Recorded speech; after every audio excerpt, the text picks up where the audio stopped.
I saw my first Ron Mann documentary on TV when I was 12 years old, and I think it's safe to say that it was the first documentary that I ever saw that I actually liked. Okay, so it was about comic books, which I loved, but still, it wasn't just stupid narration and boring interviews and hinterlands who's who. It had verve, and it had style, and it had life, and it was a lot like the thing it was about. It had cool music, animation, and sound effects, all to capture the fun spirit and moxie of the subject, while simultaneously tricking me into learning something interesting. It was great. Of course, I'm talking about Comic Book Confidential, which is still my favorite film by Canadian master documentarian Ron Mann, who has been making totally engaging, incredibly interesting, completely fun, accessible, and articulate documentary films for over 25 years. All with an incredible sense of humor and a distinct personality and style, which has always seemed totally natural and honest. Nothing about his films seemed forced or phony or concocted or manipulative. You never feel pushed or pulled, just entertained by a storyteller whose métier is nonfiction. He sits you down to tell you everything he knows about whatever subject in the most entertaining and unforgettable way he can.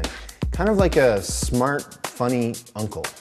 I've been really fortunate to watch a bunch of Ron Mann films that I've never seen before thanks to this year's Hot Docs Festival, which is on now in Toronto. They're doing a retrospective of his work, and they've selected a great cross-section of films, including the more obscure Flack, and the fantastic Dream Tower, and they've also got some more well-known stuff too, like Twist and Grass, which is enjoying a bit of a renaissance thanks to the recent debates on legalizing marijuana. This collection is great because it lets us examine the evolution of an artist, but what's been most surprising about all these films is just how consistent Mann has been throughout his career.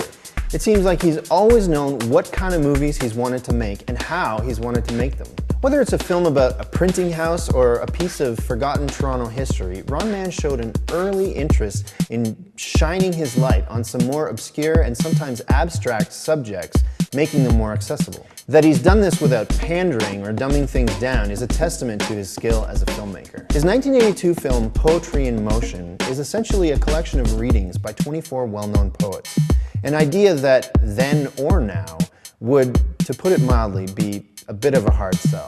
What's appealing about the film is that it never comes across as exclusive or specialized, like a poet fans only experience. I mean, I don't know anything about poetry, but thanks to Mann's talent for broadening the appeal of a subject and for breaking down the cultural walls that separate the intimidating world of poetry from a guy like me, Captain Ignoramus, I found the film to be enthralling. And I'll bet that the hardcore poetry fan would watch that film and think, yes, finally someone made a film for me. Did you hear me hit the mic? But that's the genius of Ron Mann. He speaks plainly and directly to his audience, using music and jokes where appropriate to draw them in, no matter how much prior knowledge of the subject they have.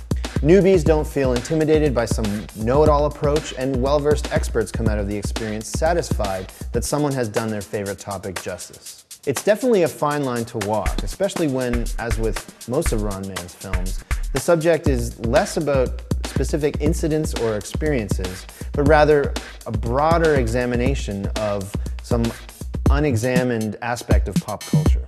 He's like Ken Burns in that way, more often than not choosing to provide an exhaustive, definitive look at some lesser-known subjects, bringing their historical significance to the surface.